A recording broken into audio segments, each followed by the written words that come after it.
It started on a day similar to today. Early in the morning, the first day of the week. It was in a place where they buried the dead. Two women came out to see the place where they had buried Jesus.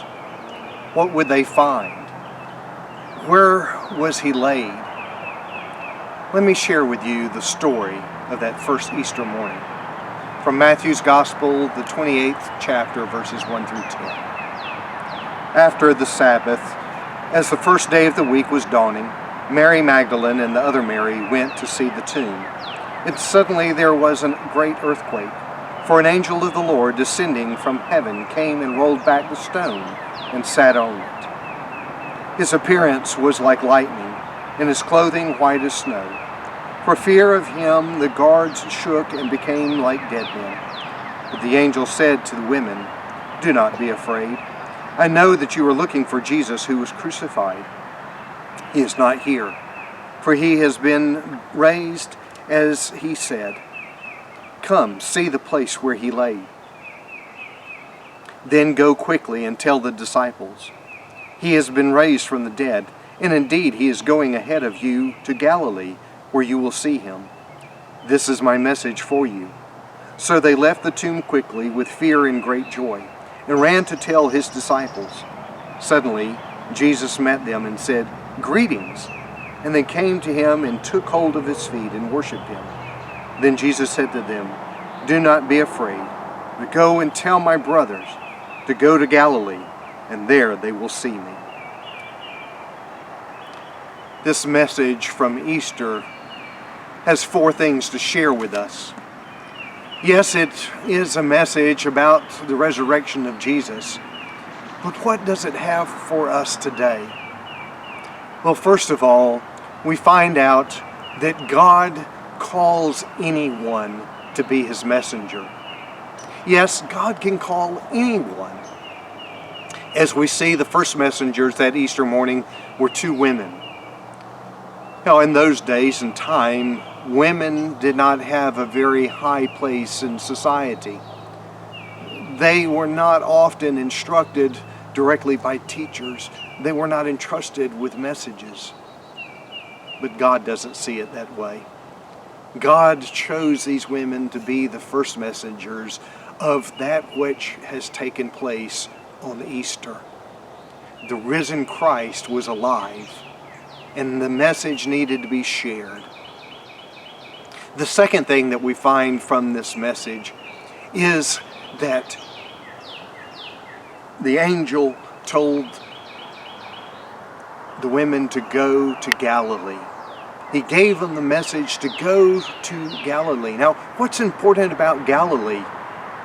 Well, the message to go to Galilee was to tell them to go to the place to where it all began, where Jesus began his ministry, and there the ministry will continue. But we also find out that Galilee was called Galilee of the Gentiles. In other words, it was the gateway to where the world met the world of the Jews. And they were to go and to share the message to all the world, not just a certain group, not certain particular people, but to all the world. And that's why they were to go to Galilee to begin this message of spreading it to all people. Then we find the way in which the angel referred to Jesus as the one who had been raised. You see, if we look back at the original language, we find the words that are translated there not only talk about an event of the past, something that has happened, but something that has happened that has consequences that continue. Yes, Jesus' resurrection is still continuing.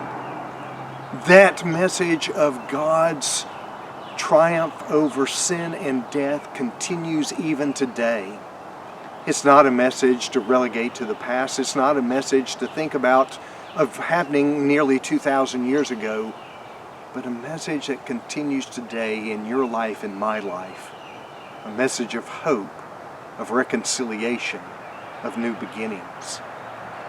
And then the fourth message from this passage is that Jesus tells the women to go and tell his brothers.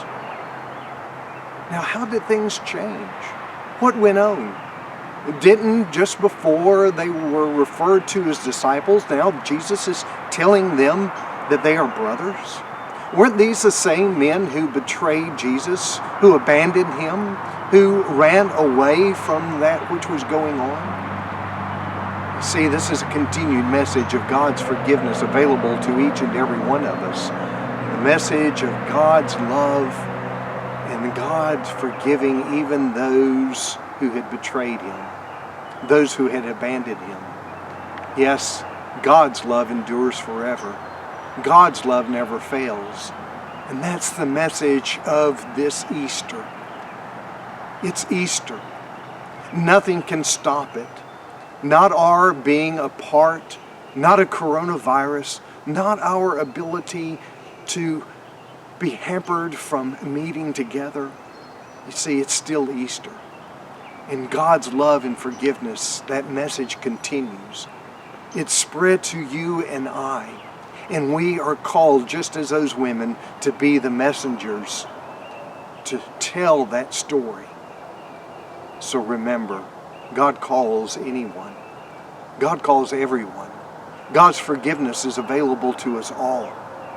God's message endures forever. It never ends. It never stops. It's Easter.